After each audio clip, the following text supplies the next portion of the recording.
안녕하세요. 오늘은 요즘 자영업자들 사이에서 뜨거운 감자가 되고 있는 노쇼 문제를 이야기해보려고 해요. 특히 최근 부산 광안리에서 90명 단체 예약이 노쇼로 끝나면서 자영업자가 막대한 피해를 입은 일이 있었는데요. 도대체 어떤 일이 있었던 건지, 그리고 이 문제를 우리가 어떻게 해결할 수 있을지 함께 알아보겠습니다. 사건 개요를 말씀드리면 부산에서 90명 단체가 노쇼하는 일이 벌어졌고 피해액만 300만 원에 달한다고 합니다. 이 사건은 지난 11월 9일 부산 불꽃축제 날 벌어졌습니다. 한 자영업자분이 커뮤니티에 올린 사연에 따르면 예약자와 사전통화도 하고 답사까지 받으며 꼼꼼하게 준비했다고 해요. 게다가 손님과의 통화 녹취도 가지고 있을 만큼 신경을 썼죠.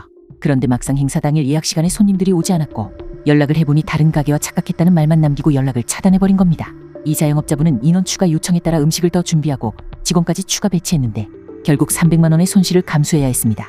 이뿐 아니라 노쇼 때문에 다른 손님도 받지 못한 상황이죠. 이 사연이 퍼지면서 누리꾼들의 다양한 조언이 이어졌는데요. 그중 몇 가지 중요한 의견을 정리해보겠습니다. 첫 번째로 내용증명 발송. 한 누리꾼은 고소하기 전에 내용증명을 보내는 것만으로도 상대가 바로 반응할 가능성이 높다라고 조언했습니다. 손님과의 통화 녹취와 준비된 자료가 있다면 법적 조치를 취하는 것도 고려해볼 만한 방법이라는 거죠. 두 번째로 손해 입증 자료 확보.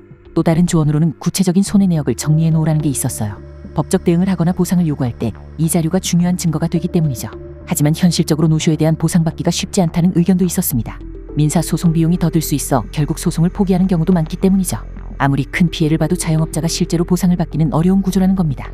노쇼 문제 그렇다면 어떻게 해결해야 할까요? 노쇼 문제는 개인 사업자들뿐만 아니라 자영업자들이 공통적으로 겪는 고충입니다. 이런 문제를 막기 위해서 몇 가지 예방책을 생각해 볼 수 있는데요. 첫 번째로 나온 예방책이 예약금 제도 도입입니다. 특히 단체 예약의 경우 예약금을 일부 받는 제도를 도입하는 것이 필수적입니다. 예약금은 최소한의 보호장치가 될 수 있으며 고객이 실제로 방문하지 않더라도 어느 정도 보상을 받을 수 있기 때문이죠. 두 번째는 공론화.